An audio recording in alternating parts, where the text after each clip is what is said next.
Pakistan has also attempted to execute a continued malicious misinformation campaign with claims of destruction of Indian S-400 system at Adampur, destruction of airfields at Suratgarh and Sirsa, BrahMos base at Nagrota, RT gun positions at Derang Yari and Chandigarh forward ammunition depot, with heavy damages to other military stations being propagated on social media.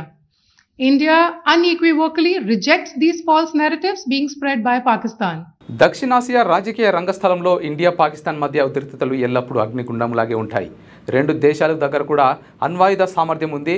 కానీ India తన సైనిక శక్తిని ఆధునీకరించడం ద్వారా ఎప్పుడూ ఒక అడుగు ముందుగానే ఉంటుంది. అయితే రాఫెల్ జెట్ల నుండి బ్రహ్మోస్ మిజైల్స్ వరకు భారతదేశం యొక్క అత్యాధునిక ఆయుధ శస్త్రాగారం పాకిస్తాన్పై పైచేయి సాధించేలా చేస్తుంది. ఆయుధాల గురించి, వాటి సామర్థ్యాల గురించి మరియు ఆపరేషన్ సింధూర్ వంటి ఆపరేషన్లలో వాటి పాత్ర ఎలా ఉంది తెలుసుకునే ప్రయత్నం చేద్దాం. I'll find you through the dust and the storm. I'll find you through these machines I'll carry.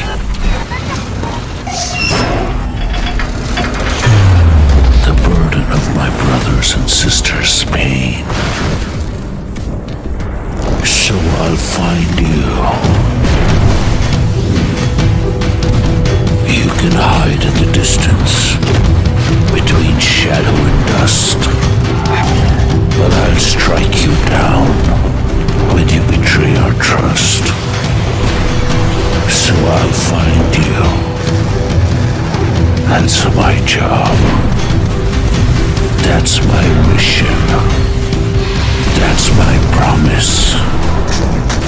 I'll find you.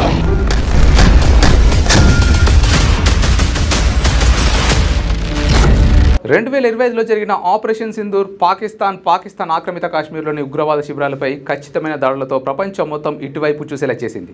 ఈ ఆపరేషన్ ఇండియా యొక్క సైనిక సామర్థ్యాన్ని, ముఖ్యంగా దాని అత్యాధునిక ఆయుధ వ్యవస్థలను ఏ స్థాయిలో ఉంది అనేది మరోసారి తెలియజేసింది. నిజానికి ఈ ఆయుధాలు ఎంతో ఖచ్చితమైనవి, అంతేకాకుండా చాలా శక్తివంతమైనవి కూడా.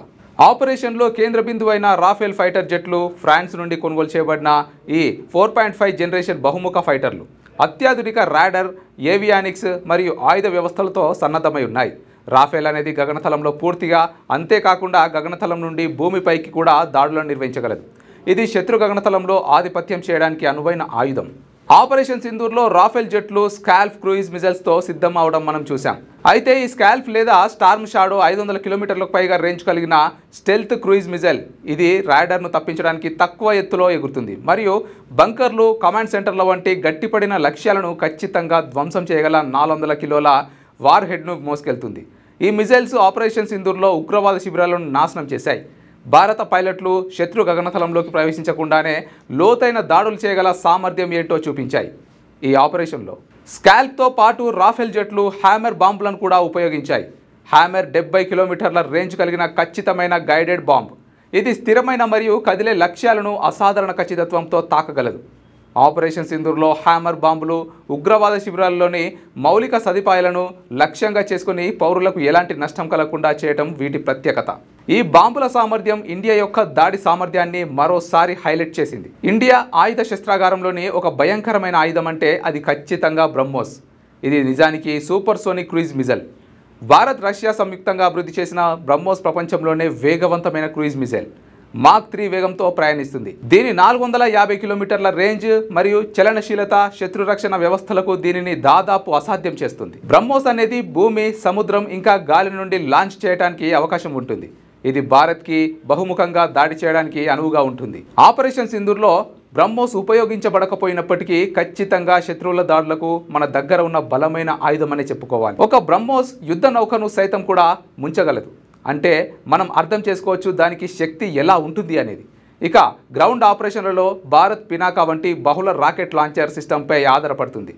పినాకా అనేది 90 కిలోమీటర్ల రేంజ్ కలిగి 44 సెకండ్లలో 12 రాకెట్లను సైతం ప్రయోగించగలదు. శత్రు స్థానాలపై వినాశకరమైన 5 పవర్తో విరుచుకుపడగలదు. 1999 కార్గిల్ యుద్ధంలో పినాకా పాకిస్తాన్ బంకర్లను ధ్వంసం చేసి భారత సైన్యానికి విజయాన్ని అందించడంలో కీలక పాత్ర పోషించింది. ఇప్పుడు ఇక భవిష్యత్తు యుద్ధ సాంకేతికత గురించి చూసుకుంటే లోయిటరింగ్ మ్యూనిషన్స్ లేదా కమికేజ్ డ్రోన్లు.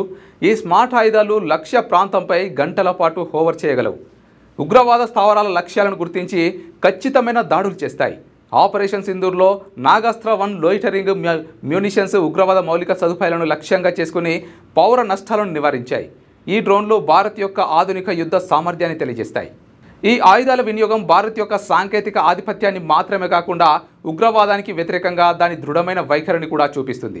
ఆపరేషన్ సింధూర్లో ఈ ఆయుధాలు భారతదేశం తన స్వంత దళాలకు తక్కువ రిస్క్తో శత్రు భూభాగంలో లోతైన దాడులు చేయగల సామర్థ్యాన్ని నిరూపించాయి. కానీ ఈ ఆయుధాల ఉపయోగం ప్రాంతీయ ఉద్రిక్తతలను పెంచుతుందనే ఆందోళనలు కూడా ఉన్నాయి. पाकिस्तान सेना ने पूरी पश्चिम मोर्चे पर लगातार आक्रामक गतिविधियां जारी रखी. उसमें यूकैप drones, long range weapons, loitering munitions और लड़ाकू विमानों का उपयोग कर भारतीय सैन्य ढांचे को निशाना बनाया. नियंत्रण रेखा पर भी ड्रोन घुसपैठ और भारी कैलिबर हथियारों से गोलाबारी की. अंतर्राष्ट्रीय सीमा और एलओसी पर श्रीनगर से नलिया तक 26 से अधिक स्थानों पर हवाई घुसपैठ के प्रयास किए गए. भारतीय सशस्त्र बलों ने अधिकांश खतरों को सफलतापूर्वक निष्क्रिय किया.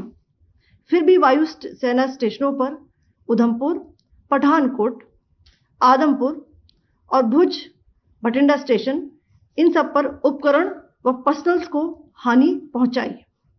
मैं ये भी बताना चाहती हूं कि पाकिस्तान ने हाई स्पीड मिसाइल सुबह 1:40 पर इस्तेमाल करके पंजाब के एयरबेस स्टेशन को दागने की कोशिश की. భారత్ ఈ ఆయుధాలను రక్షణాత్మకంగా మరియు ఉగ్రవాద వ్యతిరేక చర్యల కోసం ఉపయోగిస్తున్నప్పటికీ అవి దక్షిణాసియాలో శక్తి సమతుల్యతను మార్చాయి.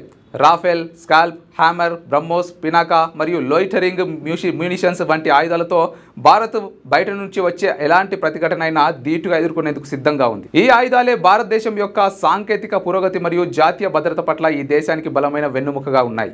అయితే ఆపరేషన్ సింధూర్ మాత్రం ఒక సందేశాన్ని స్పష్టంగా ఇచ్చింది. భారతదేశం తన సరిహద్దులను రక్షించడానికి మరియు ఉగ్రవాదాన్ని అంతం చేయడానికి ఏ మేరకైనా వెళ్తుంది అని. ఇది ఇవాల్టి స్పెషల్ స్టోరీ. క్యూ న్యూస్లో పనిచేయటకు వీడియో ఎడిటింగ్ మరియు SEOలో అనుభవం గల జూనియర్ ఎడిటర్స్ కావాలను సంప్రదించవలసిన నెంబర్ 8688926084. లేటెస్ట్ న్యూస్ తెలుగు మరియు ఇంగ్లీష్ అప్డేట్స్ కోసం ఇప్పుడే క్యూ న్యూస్ అఫీషియల్ యాప్ని ప్లే స్టోర్ నుండి డౌన్లోడ్ చేసుకోండి. సరికొత్త సమాచారాల కోసం క్యూ న్యూస్ వెబ్సైట్ని ఫాలో అవ్వండి. ఛానల్లో ప్రాంతీయ, జాతీయ, అంతర్జాతీయ వార్తలు వీక్షించండి. లైక్ చేయండి.